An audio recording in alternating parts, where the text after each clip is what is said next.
Pardon me.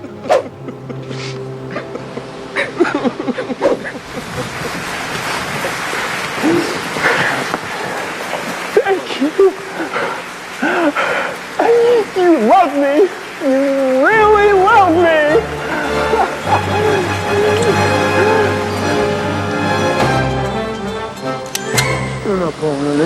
So last week, the nominations for the 97th Academy Awards were announced to immediate controversy. Thanks in large part to the 13 nominations garnered by Emilia Perez, Netflix's story of a murderous Mexican drug lord and his struggle to surgically transition into the woman known as Emilia Perez. A film that has divided critics and audience members.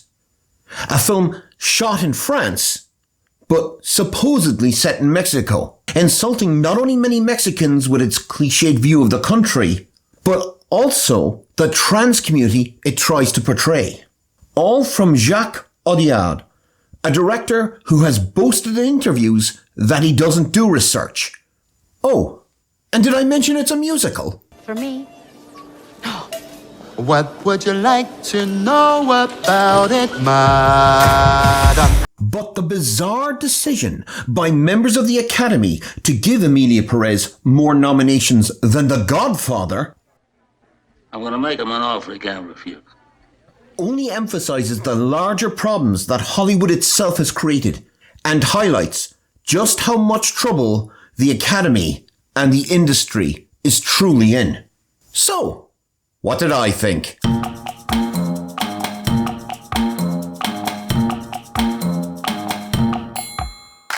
To understand just how influential and important the Oscars used to be, you only have to look back to 1990 here in Ireland, when the British-Irish co-production My Left Foot won 2 Oscars, Daniel Day-Lewis for Best Actor and Brenda Fricker for Best Supporting Actress. You've just provided me with the makings of one hell of a weekend in Dublin. Such was the pride and genuine excitement that it was the main news headline for the day, and the national broadcaster, RTE, rearranged all its schedules for the following night so it could show the entire ceremony, much to the chagrin of those sitting at home on their sofas, expecting their latest fix of Coronation Street. Your daughter killed somebody in cold blood, and then you started blaming Ken because he didn't realise what she was up to when you didn't have a clue. Or the 1998 awards, where 90 million Americans tuned in at some point of the night to see Titanic take Best Picture, and James Cameron humbly proclaim, "I'm the king of the world!" But the importance of the Oscars, their cultural and artistic relevance, has plummeted in the last 2 decades. Now, the awards have always had their moments where the wrong movie won. Just how did Warren Beatty win Best Director for Reds over Hugh Hudson for Chariots of Fire? And don't even get me started on Ordinary People being Best Picture in 1981 over Scorsese's Raging Bull or David Lynch's The Elephant Man. I am not an elephant. I am not an animal. I am a human being. But these were just moments. Irregularities that added to the anticipation of awards night, of a possible upset. And people at least were aware of those upsets, had seen them in theatres or being advertised. So when did this change? When did the Academy Awards become so political to the point of ignoring the art of filmmaking and, more importantly, ignoring the audience that the industry is built upon? Did it start with a selection of Crash for Best Picture over films like Capote, Good Night and Good Luck, Munich, and the favourite going into the awards, Brokeback Mountain? I wish I knew how to quit you. Then why don't you? Leading to a backlash with accusations of homophobia, and Crash today being considered the worst Best Picture winner in the history of the Academy Awards, and a more than sneaking suspicion that Sean Penn's shock win 3 years later for Best Actor as Harvey Milk over Mickey Rourke, who had dominated the awards season up to that point for his performance in The Wrestler, was nothing more than the Academy and its members desperately virtue signalling. See, we voted for Milk. We can't be homophobes. Or was it the later Oscars So White scandal, with accusations of racism against the Academy, that led to the members once again signaling like a drowning man, saying to the world, see, it's not true. We're not racist. Making changes first to the membership, then the standards for qualification to the awards.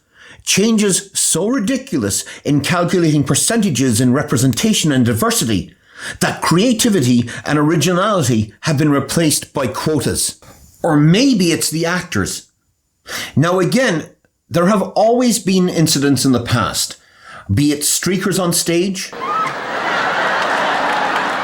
Fascinating to think that probably the only laugh that man will ever get in his life is by stripping off and showing his shortcomings. To Native Americans of dubious lineage being sent to collect the award in protest.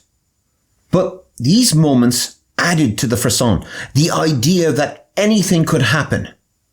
And most of the time, actors knew how to accept the awards with grace and eloquence, with speeches designed to either make the audience laugh. Now that I'm through being such a good sport, spouted all this good sportsmanship, I'm going to go back and find my business manager, an agent, producer, and 3-name writer, and find out why I didn't get high noon instead of Cooper. Or cry. We're very, very proud of you, Coop. All of us are tremendously proud. But today, actors presume the award gives them the chance to pontificate on subjects they consider themselves expert in. Subjects as varied as politics, wars, and factory farming? Giving the impression of spoilt millionaires lecturing the audience at home, forgetting it was that audience that made them. If you do win an award tonight, don't use it as a platform to make a political speech, right? You're in no position to lecture the public about anything. You know nothing about the real world. While hypocritically choosing to ignore obvious problems in the industry, problems known far and wide in the studio system, lest it damage their careers. My agent, Kevin Uvain, and God, Harvey Weinstein.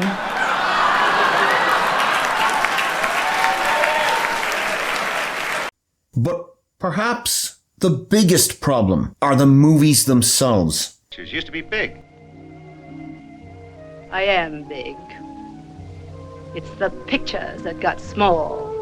Studios, desperate for profit as theatre ticket prices skyrocket and audience numbers drop, go for bigger and bigger budgets and a continuous stream of bland remakes and flogged-to-death franchises that were once beloved. While the Academy, desperate to prove its worth in an age of streaming, selects smaller and smaller films to satisfy its own members' insecurities. Take the 55th Academy Awards that took place in April 1983.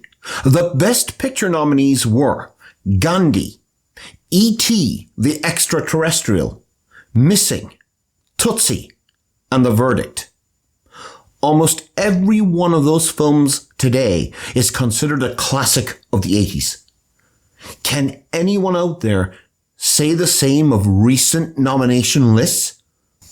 One or two movies perhaps, but most are a procession of preachy lectures, heavy-handed sermons whose nominations satisfy the intellectual ego of the Academy members, but little else.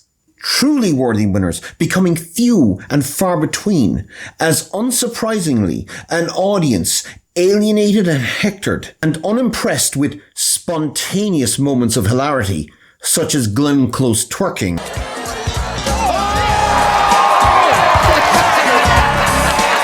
switch off in record numbers. For a brief moment last year, which signalled perhaps a return to popularity, Oppenheimer and Barbie, both films having grossed over $1 billion at the box office, fought it out for Best Picture. For the first time in years, viewing figures went up. Slightly, as the audience tuned in again to see which one of their favourite films of the year, or at least a film they had seen, would win. Now, at this point, if this was a movie, this is where the triumphant music would start as the credits rolled, with Hollywood marching off into the sunset. It's lesson learned. But instead, the Academy has doubled down in an admittedly poor year, with a list of nominees that 15 years ago would not even have had a hope of being nominated. The most popular film on the list, Dune 2, got only a Best Picture nod and a scattering of technical nominations. Not even a nomination for Best Director. A snub that was not even handed out to George Lucas in 1977. The Academy has once again selected films that will make you wonder if the nomination was awarded on merit or simply to satisfy the latest political topic of the day, that will allow presenters and winners to make virtuous but tin-eared political statements as the smoke from the fires that have devastated thousands of lives in Los Angeles still drifts on the air. I'm sure the audience in the auditorium that night will stand and applaud those speaking and themselves for their artistic vision and their bravery, while the audience at home, if even watching, will take one look at this exercise in out-of-touch vanity, wonder if there's anything good on the other side, and switch off. And if you like this episode of So What Did I Think, please click like and subscribe. Subscriptions are vital to this channel's continuance. So remember, always subscribe. And thanks for watching.